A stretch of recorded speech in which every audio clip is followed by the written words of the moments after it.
this isn't a movie, this is really happening. The streets of Columbus, maybe even your street. We look for human trafficking wherever we go. Members of the Ohio Investigative Unit focused on offenses related to liquor, tobacco, and food stamps. Now also looking beyond those issues for victims of human trafficking.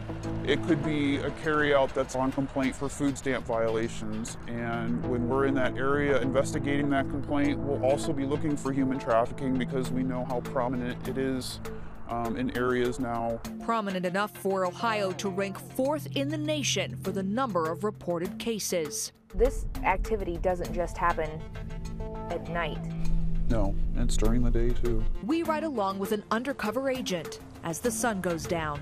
We're surrounded by a fairly busy street, neighborhoods, and this activity is happening around the corner. Right. These agents are trained to look at our community with a different set of eyes. We broaden our focus on more than just the initial complaint in order to help save these victims. When they identify a victim, agents work to connect them with advocacy groups specifically trained in human trafficking cases.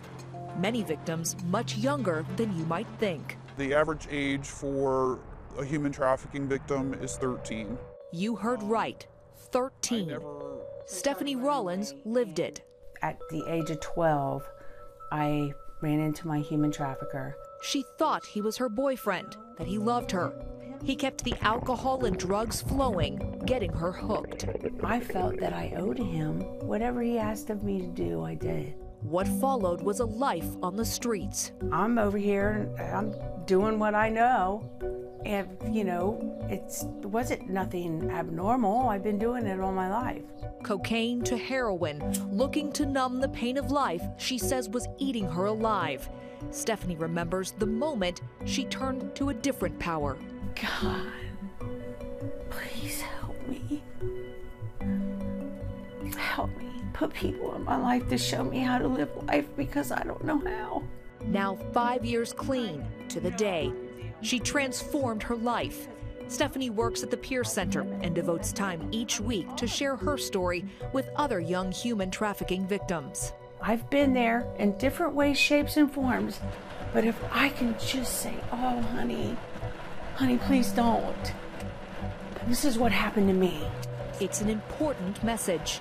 The stories that we hear from children are absolutely horrendous. Brooke Pollard is the resource coordinator for Grace Haven, a nonprofit in Columbus that focuses on the 12 to 17-year-old victims of human trafficking.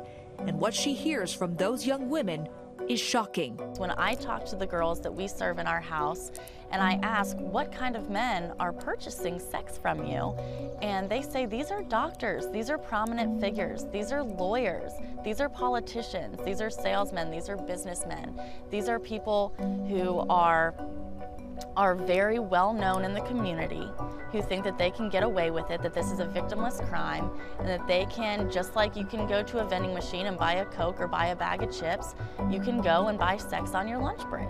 It's a cycle the Ohio Investigative Unit hopes to break. I want people to know that this is very real. Captain Gary Allen, the commander of the unit, believes their agents are already making a difference with this new emphasis on human trafficking.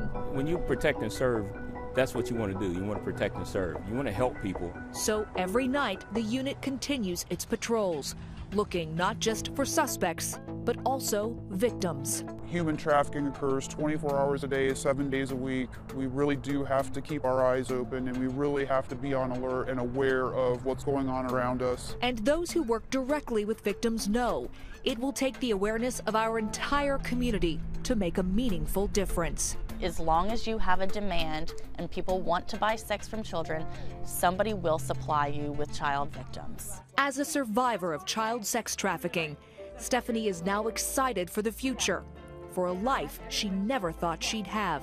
I had no idea.